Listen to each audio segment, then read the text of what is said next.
Ready for another MPGomatic highway test drive? This week's victim is a 2018 Toyota CHR. This is a unique little crossover. It's not quite like anything else on the road. We're going to punch it into eco mode, put it out on the highway, get her up to 68 miles an hour, and set the adaptive cruise control. We're going to take a lap. It's about 44 miles or so, and we'll see where the average MPGs end up. Now, I tested 68 because here in Jersey, the speed limit is 65, and hey, I am not getting any tickets for this, so 68's a good medium. Just a little bit over the limit. It's realistic. For you folks out west that can drive faster because you got higher speed limits, that's awesome. We just can't do it here. But know this, the faster you go, the lower your fuel economy is going to be. If you are actively shopping for a CHR, you want to get a great price, you need to get a local price. You want to go to my website, MPGomatic.com. Click up here in the flyout menu or down in the description. That'll take you to my website. Go get that local price. There's a page that will explain some things and a form that you fill out. When you fill out that form, your name and your email address is going to go to a dealer or a couple of dealers. So don't fill out the form unless you want to get some dealer contact. The CHR was originally intended to be a Scion, but when the Scion brand was dissolved, it joined the Toyota lineup. This little critter is positioned as a crossover, but it is only available with front-wheel drive. At the time it was revealed, many considered the CHR to be a reaction to the Nissan Juke. Now that the Juke is history, the CHR's primary targets are the Mazda CX-3 and Honda HR-V. You'll also want to shop it against the Kia Niro and Hyundai Kona. The CHR's 2-liter engine is exclusively mated to a CVT transmission with intelligence and shift mode. The inline-4 produces 144 horsepower and 139 pound-feet of torque. Acceleration is leisurely, with a 0 to 60 time over 10 seconds. A manual transmission is not currently offered. All that said, the CHR is pleasant to drive overall, with a smooth ride and solid handling, but it needs more oomph and a more up-to-date infotainment system to be competitive. We can only hope that Toyota bolts in the Corolla's new 2-liter 4 and a 6-speed manual transmission next year, along with Apple CarPlay support. Here's the great stuff. All CHRs are equipped with advanced safety technology as standard equipment. That includes lane departure alert with steering assist, full speed range dynamic radar cruise control, automatic high beams, and a pre-collision system with pedestrian detection. We'll demo some of those features out on the highway drive. There are 2 trim levels, the base XLE at $22,500 and the XLE Premium at $24,350. The XLE trim level adds 3-level seat heating in the front buckets and 8-way adjustability in the driver's seat, along with blind spot mirrors, rear cross traffic alert, and smart keys. Now that we've got that out of the way, let's put this baby on the highway and see how she does. Rolling up to the interstate, and the first thing we do is reset that average MPG meter. I got a Nissan on my tail. I'm at about 42. Coming in pretty hot, but boy, it's nice and stable. A little bit of lean there, a little bit of squeal. And exiting at about 40 miles an hour. That Nissan is way back. We're going to take it up the hill nice and leisurely.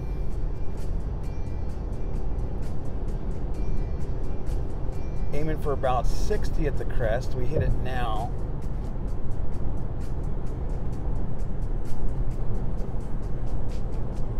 Actually, I'm a little bit faster to speed than I usually am up this hill. And we're going to make the merge. Now we're at 62, and I'm going to go ahead and set the cruise control. And here we're set for 68. It's adaptive, so it's immediately slowing us down because we've got this car going really slow in front of us. Now watch what happens when I get over to the center lane. My foot is off the pedal. We're in cruise control. And it's going to accelerate for itself. Now we're back up to 68. First thing that's noticeable on the highway is wind noise coming off the pillars. It's a little bit loud, and it doesn't look like it's that windy today. It's about 46 degrees, nice and clear, good day to do a drive. I have the heat off in the seats, and I'm going to set the HVAC for off, so we have no drag on the system. And again, we're in eco mode, so we should see some pretty good numbers out of this loop. When you're running into wind, when you're dealing with rain or other environmental stuff, that will drag on MPGs, but got a nice clear run in front of us. Traffic seems a little bit heavier than normal for a Sunday afternoon, but probably light by all comparisons. Not at all like what you're going to run into during rush hour during the week. These potholes are really horrible this time of year, so you got to pay a lot of attention to what's going on.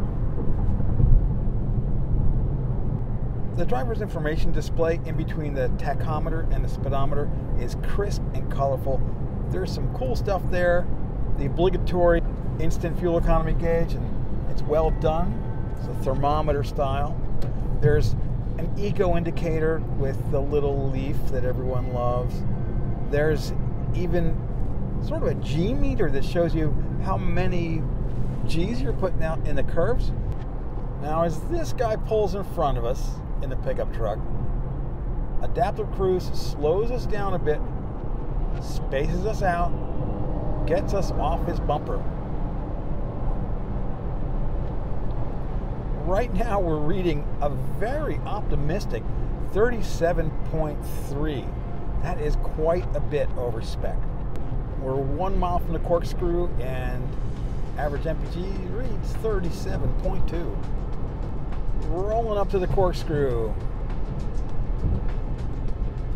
And I'm going to turn cruise control off right here. And we're going to coast up the hill. Scrub off the speed. Foot off the accelerator. Once it drops down to around 50 or so, I'll get my foot back on. Got a pretty heavy merge here on the right, so you got to pay attention to what's going on. Gonna get ahead of that minivan. Now I'm on the brake. I'm at 50, which is a little hot. I'm gonna take it down a bit. 46.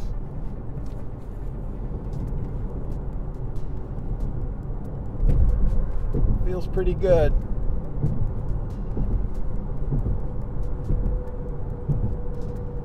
That G meter's moved over a bit.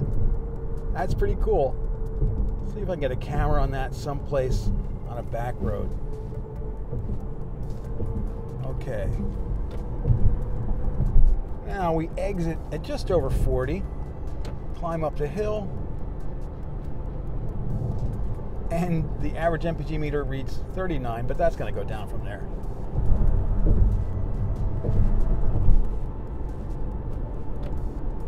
Make the merge. This is 55 in here, and it's a little sticky sometimes. I'm going to get on over to center lane. I'm doing 65, which is too fast, so I'm just going to let it slow down a little bit, let the merges happen. Watch out for cops. When it cuts back to 2 lanes, it goes back up to 65, so I'm going to go ahead and set my adaptive cruise.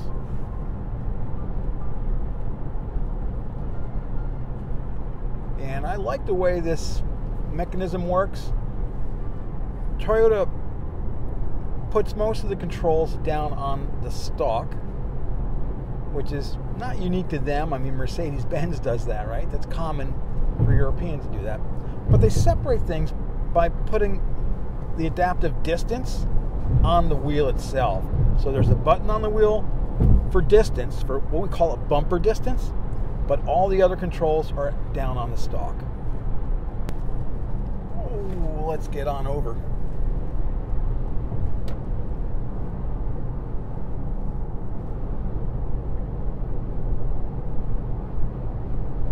Lots of construction today, or not working, they just sort of left their stuff there.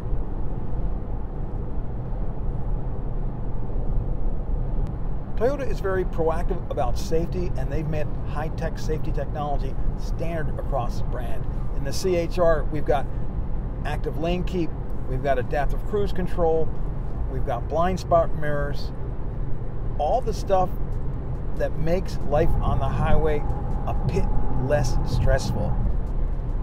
This is the Jersey Turnpike merge section, and it can get a little messy. Now, I'm hanging in the right lane. Usually I get over into the left in anticipation, but it doesn't look like traffic is too bad so far. Got a bunch of people getting off onto the Turnpike, and when we get to the other side of this bridge, we'll be on the other side of the Turnpike, and we'll see people coming back on. So there's the oncoming traffic, and we want to get on over to the left lane. When we get to the top of that bridge, we want to move over to the right-hand lane because we're getting off. Our exit is right there. So once I pass this truck, I'll move on over to the right lane. And I'll take it out of cruise control.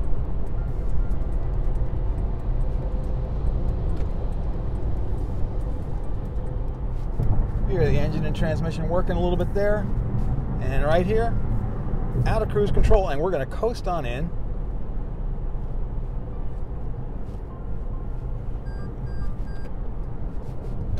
That was the lane keep saying you're over the line. Now I'm on the brakes here because we need to haul it down. Hitting it at around 50. Now we're doing some more coasting, scrubbing off the speed in the turns.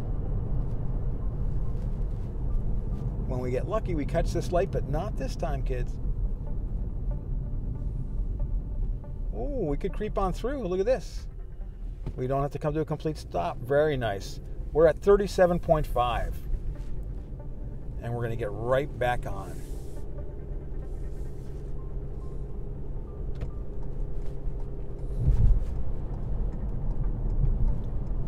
Foot's off through here. The more you can drive with your foot off the pedals, the higher you can drive your MPGs. We can't run through this guy's bumper anyway, so we'll just coast on up to him. And we'll see how efficiently we can get back onto the highway. There's a little bit of traffic, so we got to give it some gas.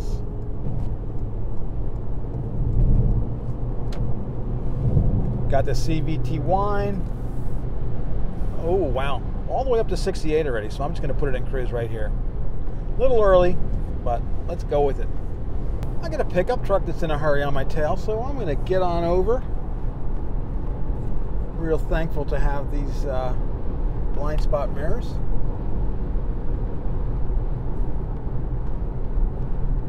There we go. I'm going to tuck on in. Ooh, look at him, man. He's got to be doing about 85. Alrighty, here's our next ramp. And I'm not taking it out of cruise control. Because it's adaptive, it's just going to slow us down with the car in front of us. So I accelerate right here, where it kind of loses the car. Then when it sees the car, it's like, ooh, hauls you down a bit. I'm doing about 55. As the system senses the car in front of it, it will display on the center information display. It'll show you the distance. And that beep was me just going over the line because I'm trying to avoid these nasty potholes. Looks like they've tried to fix some of them.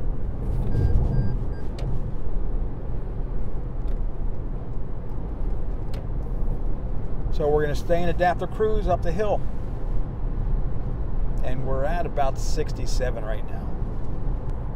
The CHR's interior is quite interesting. There's lots of different materials and patterns, strange textures that you've probably never seen before.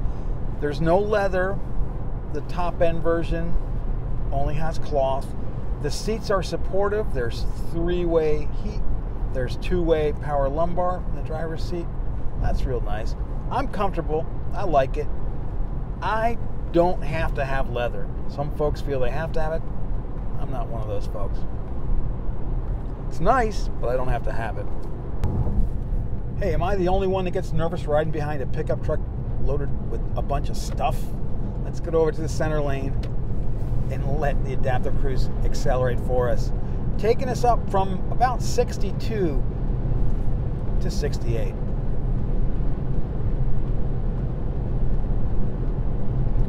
Lots of branches down here in Jersey from all the nor'easters this winter. Here comes a US Route 1 merge, and we're at 36.5 average MPG. Pretty good. It's going to drop a little bit from here for sure, but that's pretty good. Okay, my foot is off the pedals, and we are slowing down to accommodate that merge. It is an interesting feeling if you've never felt that before. If you've never driven a car with adaptive cruise, go do it soon, because it makes all the difference. It takes so much stress out of driving. And we're coming to the sweepers. The car in front of us is doing 62, so we're going to just slide on over and follow that gray sedan. Takes us back up to 68, and we've only got a couple miles until we get off.